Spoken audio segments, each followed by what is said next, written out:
എല്ലാവർക്കും സുഖമാണെന്ന് വിശ്വസിക്കുന്നു. ഡെയിലി അപ്ഡേറ്റിലേക്ക് എല്ലാവർക്കും സ്വാഗതം. നാളെ ജൂൺ 8-ാം തീയതിയും തുറന്നുള്ള ദിവസങ്ങളിലും നിങ്ങൾ ശ്രദ്ധിക്കേണ്ട വളരെ പ്രധാനപ്പെട്ട കാര്യങ്ങളാണ് ഈ ഒരു വീഡിയോയിൽ വ്യക്തമാക്കുന്നത്. വീഡിയോയുടെ വിശദാംശങ്ങളിലേക്ക് കടക്കുന്ന മുമ്പ് കൂടുതൽ ആളുകളിലേക്ക് ഇൻഫർമേഷൻ എത്താൻ ഷെയർ ചെയ്യുക, ലൈക്ക് ചെയ്യുക, ഫേസ്ബുക്കിലൂടെ കാണുന്ന ആളുകൾ ഫോളോ ചെയ്യുക. വീഡിയോയുടെ വിശദമായ വിവരങ്ങളിലേക്ക് വരാം.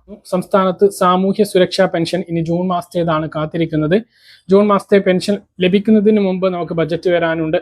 ഈ ബജറ്റിൽ പെൻഷൻ വർധനവ് ഉണ്ടാകുമോ, എത്രയാണ് ഉണ്ടാകുക എന്നൊക്കെ നമ്മൾ ആകാംക്ഷയോടെ കാത്തിരിക്കുമ്പോൾ നമുക്ക് നിലവിലുള്ള പെൻഷനോ അല്ലെങ്കിൽ വർദ്ധിപ്പിച്ച പെൻഷനോ ലഭിക്കുന്നതിന് വേണ്ടി ചില ആളുകൾക്ക് ചില കാര്യങ്ങൾ ചെയ്യുന്നതിന് വേണ്ടി അറിയിപ്പ് നൽകിയിട്ടുണ്ട്.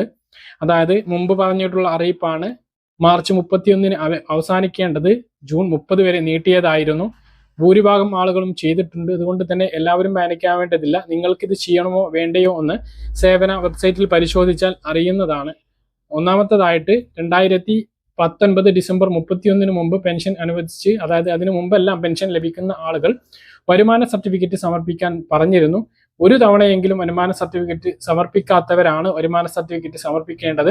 അങ്ങനെയുള്ള ആളുകൾ ഈ മാസം 30-ന് മുമ്പ് വരുമാന സർട്ടിഫിക്കറ്റ് സമർപ്പിക്കേണ്ടതാണ്. 2020 ജനുവരി മുതൽ പെൻഷൻ ലഭിച്ചു തുടങ്ങിയിട്ടുള്ള ആളുകൾക്ക് വരുമാന സർട്ടിഫിക്കറ്റിന്റെ ആവശ്യവും ഇല്ല. മറ്റൊന്ന്, വിധവ, അവിവാഹിത പെൻഷൻ വാങ്ങുന്ന ഗുണഭോക്താക്കളുടെ വിവാഹിതയല്ല അല്ലെങ്കിൽ പുനർവിവാഹിതയല്ല എന്ന നോൺ മാരേജ് സർട്ടിഫിക്കറ്റ് സമർപ്പിക്കുന്നതിനുള്ള സമയപരിധിയും ജൂൺ 30-ന് അവസാനിക്കുന്നതാണ്. ഇനിയും നൽകാത്ത ആളുകൾ അതും നൽകാൻ വേണ്ടി ശ്രദ്ധിക്കുക. മാർച്ചിന് മുമ്പ് നൽകിയിട്ടുള്ളവർ വീണ്ടും നൽകേണ്ടതില്ല. അപ്പൊ ഇതാണ് രണ്ട് രേഖകൾ സമർപ്പിക്കുന്നതുമായി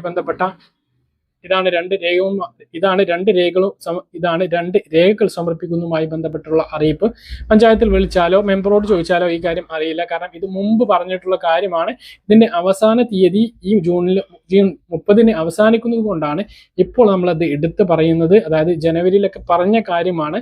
ഇതിന്റെ സമയപരിധി അവസാനിക്കുകയാണ് എന്നുള്ളതാണ്. അതുകൊണ്ടാണ് ഇതിപ്പോൾ പറയുന്നത്. ഇത് കഴിഞ്ഞാൽ ആ ഒരു പെൻഷൻ താൽക്കാലികമായി റദ്ദാവാനുള്ള സാധ്യതയുണ്ട് എന്നുള്ളതാണ്. ഈ മാസത്തെ പെൻഷൻ 23-ന് കടമെടുപ്പുണ്ടാകും. 24-ാം തീയതി 25-ാം തീയതിയൊക്കെ ആയിട്ട് ആ ഒരു തുക എത്തിച്ചേരുന്നതാണ്. 26-ാം തീയതി മുഹറം അവധിയാണ്. അതിനു മുമ്പ് ഒരു തുക ബാങ്ക് അക്കൗണ്ടിലേക്ക് തുക വിതരണം ആരംഭിക്കുന്നതാണ്.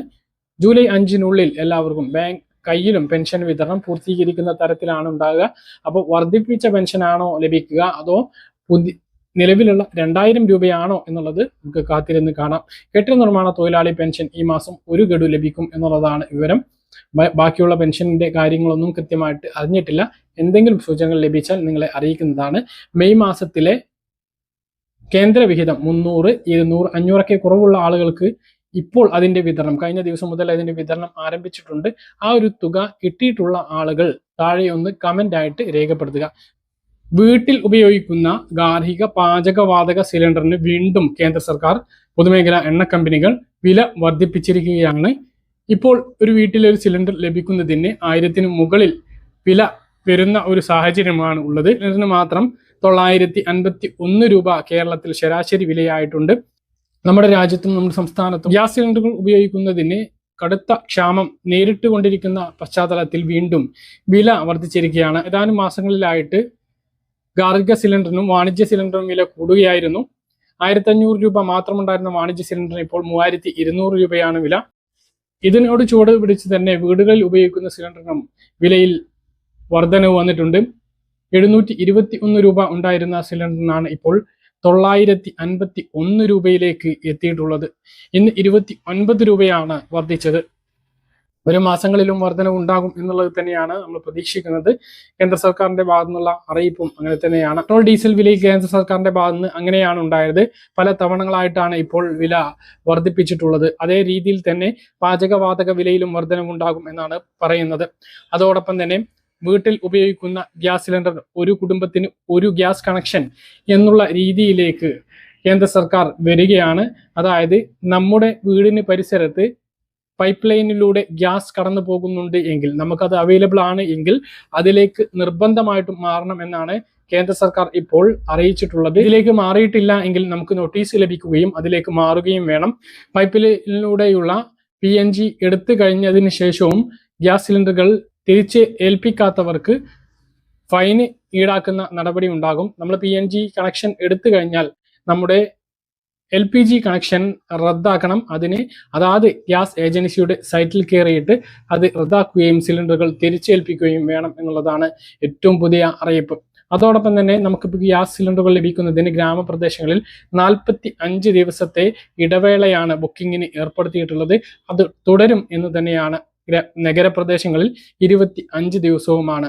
അതിൽ മാറ്റം വന്നിട്ടില്ല. പശ്ചിമേഷ്യൻ യുദ്ധത്തിന്റെ സാഹചര്യത്തിൽ ഇത് ഇങ്ങനെ തന്നെ തുടരും എന്നുള്ളതാണ്.